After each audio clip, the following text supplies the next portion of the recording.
Good morning. My name is Miles DeYoung. I'm the Chief of Police for the City of Woodland Park. With me this morning are District Attorney Dan May with the 4th Judicial District. My apologies. I have Teller County Sheriff Jason Mikesell with me, Colorado Bureau of Investigations Director John Camper, and FBI Assistant Special Agent in Charge Mike Nordwell. We're holding this morning's news conference to update you on recent developments in this case. Today we arrested Patrick Frazee on charges of first-degree murder of Kelsey Barrett, and he is currently being held in the Teller County Jail. As a reminder, Patrick Frazee is presumed innocent until proven guilty. Patrick Frazee was taken into custody this morning in Florissant, Colorado, just after 7 o'clock this morning, Mountain Standard Time, by members of the multi-jurisdictional task force, including the Teller County Sheriff's Office and the FBI. Patrick was taken to the Teller County Jail, where he'll be held. His mugshot will be sent to the media following the news conference through the media distribution list. Kelsey's daughter, Kaylee, is in protective custody and will be reunited with Kelsey's family. I cannot stress enough that this is a difficult time for Kelsey's family. They are not providing interviews, period. Please respect the family's request. This has been a methodical and time-consuming multi-state operation, with investigators working nearly around the clock to find Kelsey. While we have not found Kelsey at this time, information has been developed that is helping to narrow down our search. As you can tell from the arrest, sadly, we do not believe Kelsey is still alive. Our work is just beginning. You will be seeing a great deal of law enforcement activity in our community in the coming days and even weeks as we continue our relentless pursuit of justice for Kelsey and her family. As stated previously, this case has involved highly technical work involving cell phone records and other data that has led to today's arrest.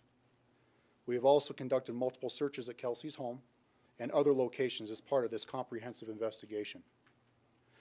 I can tell you we understand you demand a full accounting of why this has happened, and nothing is more important to all of us than determining the circumstances surrounding Kelsey's murder and bringing Kelsey and her family justice. Kelsey's murder underscores why we work together as a law enforcement community when tragedies like this occur. We hope something like this never happens, but this is exactly why we work with our law enforcement partners to solve violent crimes within our community. The safety of our community and our citizens is the top priority for all of us standing up here. And nothing is more important than our community's well-being. I'd like to take a moment to extend my thanks to our community for your unwavering support in this difficult time. On behalf of the Woodland Park Police Department and all the investigators and staff involved in this investigation, we would like to express our deepest sympathies to the family and to the friends of Kelsey Barrett. We will continue to work closely with the 4th Judicial District, the Colorado Bureau of Investigation, the Federal Bureau of Investigation, as we continue to work to the conclusion of this investigation. I'd now like to turn things over to District Attorney Dan May for a brief statement.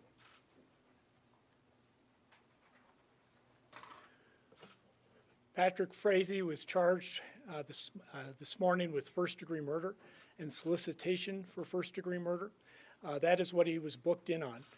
Those who may be familiar with the process, formal charges will be filed in the days ahead. We anticipate the next procedure by the court will be an arraignment. We do not know the date of that yet. We were told earlier today it would be 1:30 this afternoon. As we drove over here, we were told it would be 10:30 this morning. As I was standing in the back, we were told it will be sometime next week. When we know that, we will pass that on to you when the court has decided when the arraignment will be. That is not a time for filing of formal charges. I've told you what he's been booked in on. It is our office's discretion to file formal charges and any charges we see that are appropriate. The system here in Teller County is that we do that in about 10 days. And so at that point, you will see the formal charges. They will be given out to the public and to the press, so you'll be able to see them yourselves. And I anticipate, again, about 10 days, but again, the court will set a second date for the filing of charges, and we have not heard yet from the court when that will be. As the chief said, the case at this point transfers from the police department over to the district attorney's office. We will be the point of contact from this point on, and we will be the lead agency from this point on. So if the press has any contacts they want to make, Lee Richards is my PIO. She's standing at the wall over there. She'll be the one that you should contact here as we go forward. She will keep you informed of all court dates. She'll do that by Facebook and Twitter, and so you'll be able to have those contacts. The family, if you want to contact them, that will be through our office. If you wish to contact them, address that to Lee Richards. I know right now they do not want to be contacted, and they've asked that we set up that formal procedure. I can tell you we are not going to try this case in the press. That's not something we do here, and I don't anticipate doing that, but we will inform you of all new court dates and anything that's in the public record going forward. I do want to acknowledge that we have put together a task force here. This task force is not ending. The collaboration and the work is still going forward. I anticipate that collaboration will be going forward for some weeks yet to come. I know that many in the press have asked to see affidavits. Those affidavits have been sealed by the court. I anticipate that those affidavits will remain sealed until other investigative leads can be followed up on. I anticipate it'll take some weeks to follow up on all the investigative leads that all the agencies need to do in this case. So I anticipate it'll be probably up to 30 days before the court may address whether records may be unsealed at this point. Certainly at that point, the defense may have an opinion of whether they should be unsealed at all. I can tell you my office's position is we are not going to unseal records if it'll put the investigation itself in peril. And that is the status right now, that there are a lot of investigative leads that still need to be done. Once the investigators tell us it will not affect their investigation, we will not have an objection to opening up those affidavits to the public and to the press. But I can't speak for what the defense may do or what the judge ultimately will do in this case. But I know that that's a question that's been in there, and I wanted to cover that.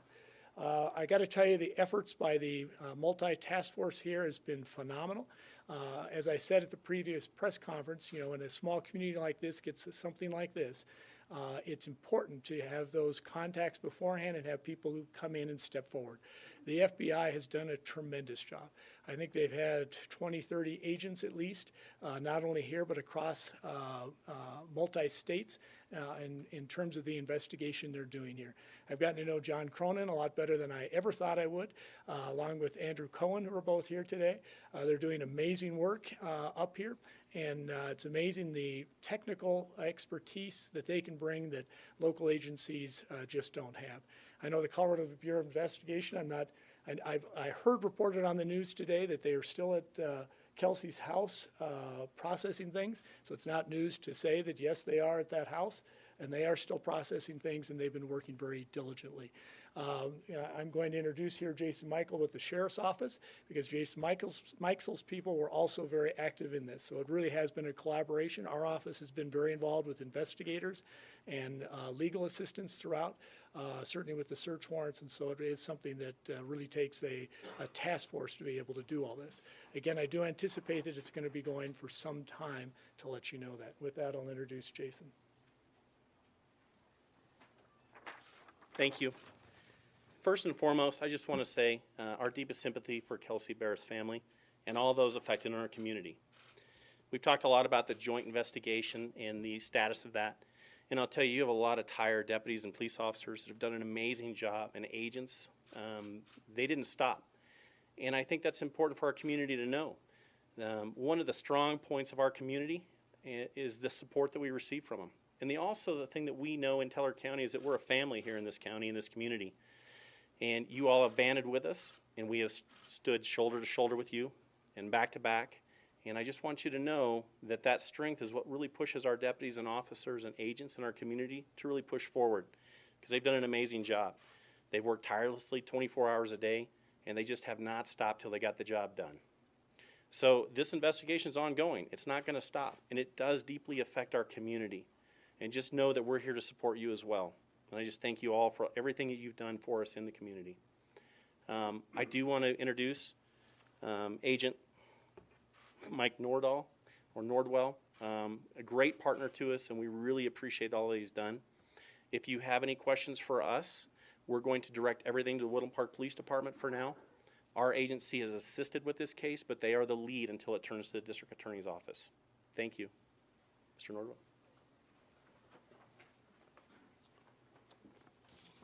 Thank you. I'm Mike Nordwall. I'm a special agent in charge, an assistant special agent in charge with our Denver division. Woodland Park Police Department initially contacted our Colorado Springs office shortly after Kelsey disappeared. In the last 3 weeks, we've assisted Woodland Park PD with the investigation and provided a variety of investigative resources to their department. The FBI would like to thank the Woodland Park Police Department, the Colorado Bureau of Investigation, Teller County Sheriff's Office for their collaboration and efforts as we've worked alongside with them to further this investigation. Over the past 3 weeks, the FBI has provided our evidence response team, expertise from our behavioral analysis unit, technical analysis, and investigative resources from multiple field divisions across several states. Woodland Park PD has been alongside us the whole way, along with our other state and local partners in pursuing these investigative leads. We've devoted agents solely to assist in this investigation, and we will continue to do so until the conclusion and those that are responsible for this horrific act are brought to justice. Thank you. All right, at this time, we're going to go ahead and open up questions. And thank you so much for this. I appreciate that. We will start right here. Chief, can you speak to the evidence that issued to the murder charge? What was collected from the house? I'm not going to talk what specifically was collected from the house, but due to multiple interviews, we've come to a point as of last night where we were able to apply for an arrest warrant, and it was signed off by a judge. What would lead to the solicitation of murder charge? We're still working on that charge. That has reached a point where we are able to charge that point, but I'm not able to comment on that because of multiple things that are going on related to that charge. Can you explain the state statute behind it? That would be better explained by our district attorney, but I'm not prepared to speak on that specifically.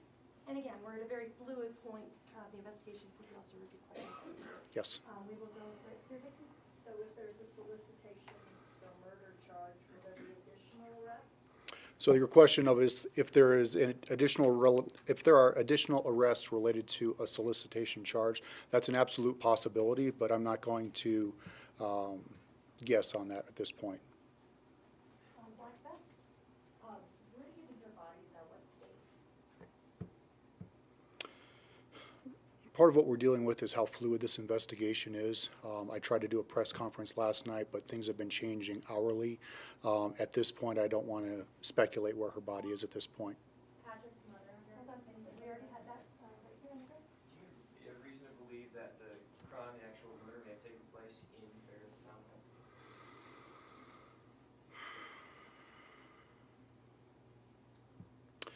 Investigators have recovered a number of items that make us suspicious that the crime did occur at Kelsey's residence. And that's why we have been coming back to her residence as we get additional information that leads us to various locations.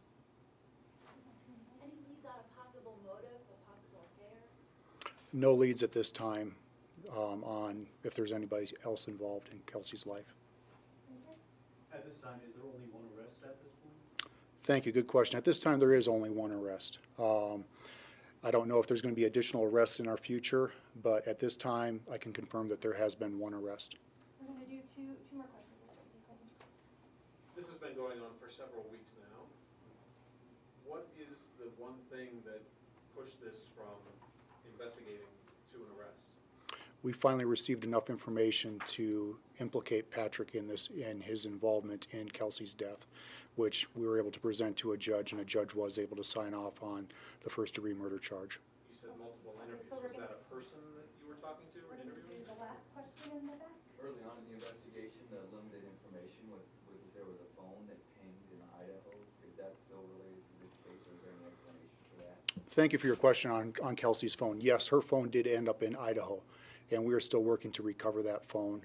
And that's about all I can comment. But that phone information was accurate. Her phone did end up in Idaho, and we are working to try to recover that. Okay, I think we're going to go ahead and conclude today. As was stated, the PIO will transition to Lee Richards with the 4th Judicial District, so updates will come from them as well. Can we have the attorney explain the solicitation statute? It is a crime to solicit somebody to commit another crime. We have a solicitation crime in our code, so it doesn't matter whether it's burglary, robbery, murder, if you're soliciting someone to help out in that crime. And you have to take a substantial step towards really completing that. So it isn't just a discussion. You've actually done something that shows the firmness of your actions.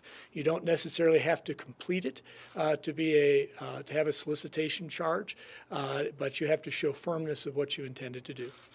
And that's a generic